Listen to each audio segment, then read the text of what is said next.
গাইবান্ধার বাদিয়াখালী ইউনিয়নের গোয়ালবাড়ি সরকারি প্রাথমিক বিদ্যালয় শ্রেণীকক্ষ সংকটে শতবর্ষী এই বিদ্যালয়ে দীর্ঘদিন ধরে পাঠদান ব্যাহত হচ্ছে।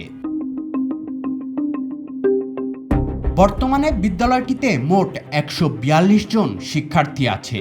তবে পুরনো ভবনের ৫টি শ্রেণীকক্ষ ঝুঁকিপূর্ণ ঘোষণা করে বন্ধ রাখায় নতুন ভবনে মাত্র ৪টি কক্ষেই কোনোভাবে চলছে বিদ্যালয়ের সকল কার্যক্রম।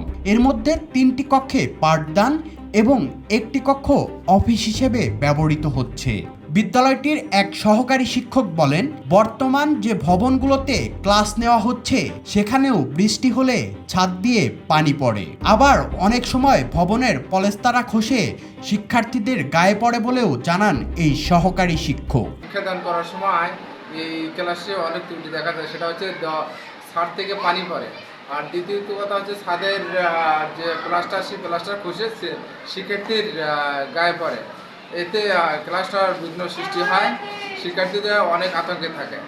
অবশ্য এই বিদ্যালয় ভবন না হওয়ার পেছনে প্রধান শিক্ষককে দায়ী করেন জেলা প্রাথমিক শিক্ষা কর্মকর্তা লক্ষণ চন্দ্র দাস। তিনি জানান, বিদ্যালয়টির তথ্য যাচাই করে প্রয়োজনীয় মূল্যায়ন শেষে নতুন ভবনের বিষয়ে অধিদপ্তরে সুপারিশ পাঠানো হবে। আবেদন দিয়ে তো হবে না, আমরা একটা তালিকা করেছি গত 20 বছরে কোন কোন স্কুলে বিল্ডিং হয়নি, এটা একটা তালিকা আমাদের অধিদপ্তর থেকে চেয়েছিল, সেটা আমরা পাঠিয়েছি।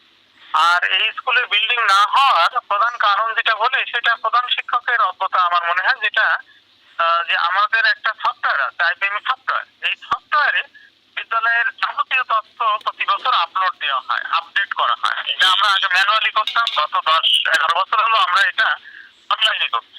অনলাইনে বছরে একবার বা সারা বছরই আপডেট করা যায়। বিশেষ করে একসাথে একবার হয়, যেটা মার্চ এপ্রিল মের দিকে হয়। ইউএম সাহেবের সাথে কথা বলবো যে গোয়ালবাড়িতে কি অবস্থা, ওই আইটিএম ইনস্টিটিউটকে দেখুক, এবং যদি বিল্ডিং এর খুব প্রয়োজন হয় এই মুহূর্তে, তাহলে একটা মূল্যায়ন ছক আছে, এটা পূরণ করে আমাদের কাছে দিলে আমরা অধিদপ্তরে লিখবো।